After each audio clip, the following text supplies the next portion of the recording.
Grace to you and peace from God our Father and from our Lord God, Jesus Christ. Sa mga sandaling ito, ating papaksain ang Satan is the God of this world, Luke 4:5-7. Jesus Christ was the prince of this world, John 16:11. Ang kukunin natin ng major passage natin ngayon ay Luke 4:1-13 at Matthew 4:1-11. Minsan pa Luke 4:1-13 at Matthew 4:1-11. Ito yung tukso ni Satanas kay Jesus Christ. At dito sa topic na ito, nalalaman natin na si Jesus Christ, ito yung isa yung ebidensya na si Jesus Christ, siya talaga yung Diyos ng lumang tipan. At nang siya ay magkatawang tao, ating malalaman, hinubad niya yon kanyang pagka-Diyos. Yun ay ayon sa Pilipos 2:5-11. At kung si Isaiah ang magsasalita, Isaiah 9:6, he was seen by Isaiah, the Prince of Peace. Subalit sa John 16:11, sabi niya, of judgment, because the prince of this world is judged. Si Kristo, prince of this world, sabi niya. Bakit? Ano ibig sabihin ng prince of this world? Yan po ay heir. Kasi po, patay na yung hari, yung assuming, yung anak niyang lalaki ang magkahari. Kung walang anak na lalaki, yun yung reyna. Kung walang reyna, kung walang anak na lalaki, yung anak na babae, yun yung nangyayari ngayon. Katulad ng sa pumanaw yung Queen of England at pumalit ngayon yung si King Charles na, dati Prince Charles, ngayon ay si King Charles. At the death of the reigning king or queen, the prince shall be the next in line in the throne. At ito nga itong paksa nga natin ngayon, Satan is the God of this world. Jesus Christ was the prince of this world. Kasi nang pumunta dito siya, ang Panginoong Yesu Kristo, hindi po siya bilang Diyos, kundi bilang ordinaryong tao. Hindi siya yung Misaya. Ay pagiging Misaya niya ay sa second coming pa magaganap. Ang natutupad ngayon na pumunta ang Panginoon ay ang pagiging propeta niya bilang pangkaraniwang tao. Sa tukso ng Panginoon, Satan opened or started with unbiblical premise. Sabi niya, if thou be the Son of God, command that this stone be made bread. Sagot ng Panginoon, batay sa Deuteronomy 8:3, it is written, man shall not live by bread alone, but by every word of God. Noong unang panahon, Jacob and Esau, ay si Esau supposedly was ay mayroong birthright, pero dahil sa kanyang gutom, ipinalit niya ang kanyang karapatan, ang kanyang birthright, sa isang mangkok na champurado, lugaw na pula. Akala ni Satanas, dahil sa gutom, kaya niyang tuksoin ng Panginoon.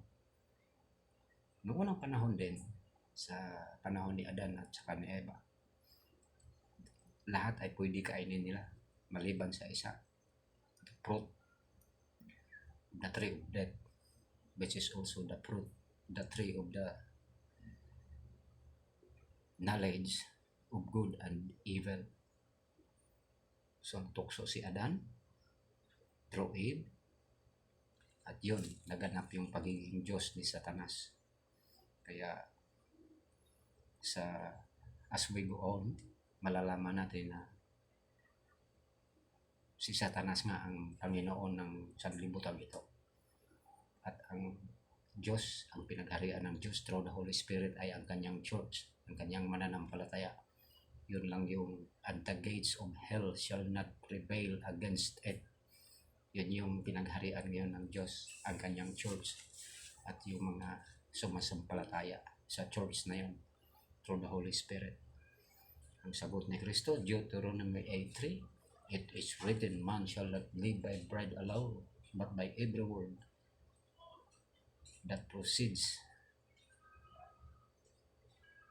from the mouth of God. So, second tukso, tinukso ni Satanas ang Panginoon. Dinala niya sa pinakatuktok ng templo.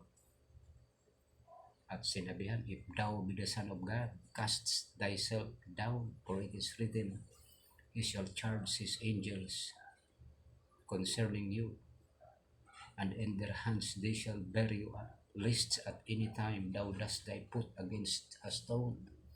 Nakasulat po yun sa Isaiah 91. Pero sagot ng Panginoon, ito, malinaw. It is written, thou shalt not tempt the Lord thy God. This is a strong evidence that Jesus Christ was both Lord and God. Kaya yung mga nagsasabi na ano daw verse na nagsasabi si Kristo na siya ay Diyos at God, ito malinaw. Sino bang kausap ni Satanas? Dangan nga lang yung pagiging Lord at God ng Panginoong Jesucristo ay hindi niya dala-dala. Iniwan niya yun at siya ay nagkatawang tao, pangkaraniwang tao sa anyo ng isang propeta, hindi Misaya. Dahil second coming pa yung pagiging Misaya niya. At ngayon ay minsan pa, balikan natin ang Pilipos 2:5 hanggang 11. So, hindi rin niya natukso si Kristo. Hindi nagpatahulog si Kristo. Mas palagay mo, Satanas.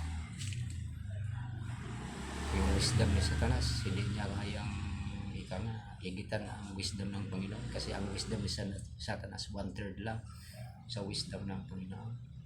33.33% lang.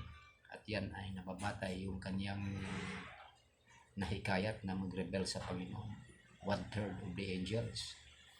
So yung wisdom ni Satanas, 33.33% lang. Pangatlong temptation ni Satanas ay dinala siya to a high mountain, most likely sa Mount Everest, and was showed all the kingdoms of the world. Pag sinabing all the kingdoms of the world, kasi politically, militarily, religiously, ay nakuha po ito ni Satanas nang sinunod siya na Eve. Kaya ang naghari sa mundo si Satanas, ang impluensya sa mundo si Satanas. Ang Diyos through the Holy Spirit, ang impluensya niya ay doon lang sa puso ng bawat mananampalataya, sabi ni Kristo. Pero for where 2 or 3 are gathered together in my name, there am I in their midst. At sabi ng sulat ng mga apostol, don't you not know that you are the temple of God and that the Holy Spirit dwells in you? So, ang domain ng Diyos, the United God, the Father and Jesus Christ through the Holy Spirit ay sa puso ng bawat mananampalataya, hindi sa impluensya ng mundo. Kaya sabi ni Satanas,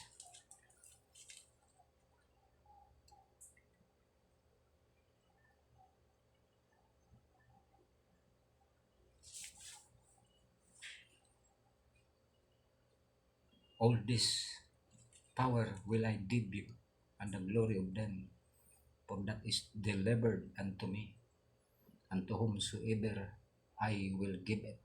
If thou therefore will worship me, all shall be thine. Yung sinasabi ni Satanas, for that is delivered unto me. O kung nga, hindi naman talaga dineliver yun ni Satanas kundi By deception, Satan acquired it. By deceiving Eve, na-acquire niya ang pagiging Diyos ng sanlibutan ito. Hindi deliver yun. Iba yung deliver kasi katumbas yung salita na given. Sabi ni Kristo, all authority in heaven and on earth is given unto me. Binigay. Pero kailan yun? Sa second coming pa niya. Ang pagpunta ng Panginoong Hesukristo ay upang ipakilala ang ito yung isang sa verse 5, ito yung sagot ni Kristo sa verse 8, get thee behind me, Satan, for it is written, thou shalt worship the Lord thy God, and him only shalt thou serve. Sino itong sinasabi ni Kristo na for it is written, thou shalt worship the Lord thy God, and him only shalt thou serve? Sino pa? Si Kristo mismo yun. Pero yun yung sa Old Testament. Nang pumunta siya, hindi niya dala ang pagka-Diyos, hinubad niya ang pagka-Diyos. Pilipos 2:5 hanggang 11. At yung kanina, yung verse 12, thou shalt not tempt the Lord thy God. Yun, itong verse 12 at saka verse 8, ebidensya na si Kristo ang Diyos ng unang panahon. At sabi pa niya sa John 8:31-44, sabi ni Kristo, Moses did not give you the bread from heaven. O sino nagbigay sa kanila? Sabi ni Kristo, hindi si Moses ang nagbigay sa inyo ng mana from heaven, the bread from heaven. Dugtong ni Kristo, but my Father give it you the true bread from heaven. Pero ang Ama, ibinigay sa inyo ang true bread from heaven. Sino yun? Si Kristo. Yun na yung ating panahon. Hindi si Moses ang nagbigay, kundi si Kristo ang nagbigay. Ang binigay ni Kristo, mana. Literally, mana. Bread from heaven. Pagkain ng mga anghel. Subalit nang dumating si Kristo, sabi niya, but my Father give it you the true bread from heaven. Sino? Si Kristo mismo. Ano yun? Yung kanyang aral. My doctrine is not mine. So itong Matthew 4:1-11 at Luke 4:1-13 is a proof. Una, na ang Diyos ng sanlibutan ito ay si Satanas, at si Kristo sa John 6:11, prince of this world, for the prince of this world is judged. Of judgment, for the prince of this world is judged. Inatulad nila si Kristo, ang prinsipe. Sino prinsipe? Pure na tagapagmana sa sanlibutan ito, kasi by deception, agaw ito ni Satanas. Napunta sa kanya itong buong mundo. At ang reign ng ating Panginoon through the Holy Spirit ay yung individual, yung mananampalataya. Yun yung hindi nasaklawan ni Satanas. On this rock, speaking to Jesus Christ, I will build my church, and the gates of hell shall not prevail against it. So yun yung pinagharian ngayon ng Diyos, yung mga mananampalataya. At ang linaw pa dito na sinasabi niya sa Satanas, all this shall be yours. Lahat. Political influence.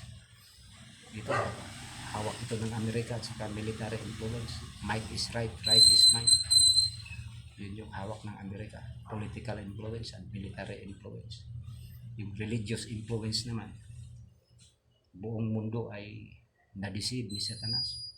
Oneness, Trinitarian, Dualist, deceive lahat yun. Puro sabla yun. Kundi ang tama ngayon, yung hindi na-influensya ni Satanas, yung the united God, the Father and Jesus Christ. The Holy Spirit is the manifestation, is the joint manifestation of the Father and Jesus Christ. The Holy Spirit is the God of the present. Saan siya nagre-reign? Sa puso ng mananampalataya. Yaong sumasampalataya sa aral ni Kristo. So to make this topic short, let us always remember na the God of this world is Satan. Darating ang panahon na kung saan hahawakan ng Amerika ang both political and religious power or influence politically in the name of democracy. Darating ang panahon na bibitiwan ng Amerika ang Israel. At pag binitiwan na niya ang Israel, katumbas na yung hinahamon niya ang Diyos. Hindi na siya naniniwala na may Diyos. Ngayon sa kasalukuyan, bakit pinoprotect? Why America is protecting always with Israel? Because nangako ang Diyos sa Old Testament, pagpapalain ko ang magpapala sa iyo at susumpa sa iyo, babaliin ng Amerika ito. Darating ang isang presidente, nabibitiwan niya ang alyansa sa Israel at magkaganon man, paligiran na ng kaaway ang Israel ng buong mundo. At for the sake of God's promise to Israel through Abraham, Isaac, and Jacob, doon babalik ang Panginoong Jesucristo upang iligtas. Hindi dahil karapat-dapat ang Israel, sapagkat ang karapat-dapat sa harapan ng Diyos nga na ay church. Sabi nga niya sa tribulation, tungkol sa tribulation, but for the elect's sake, those days shall be shortened. Grabe ang kahirapan na darating. Paiksiin ng Diyos yun, babalik ang Panginoon, hindi for the sake of Israel, but for the elect's sake, para sa ating mga mananampalataya, sapagkat ang buong mundo na ito ay pinaghaharian ni Satanas. At saan naghahari ang Diyos? Doon sa puso ng bawat mananampalataya na naniniwala na ang Ama at ang Kristo ay ang united God, and the Holy Spirit is the joint manifestation of the Father and Jesus Christ. Hanggang sa susunod, God bless.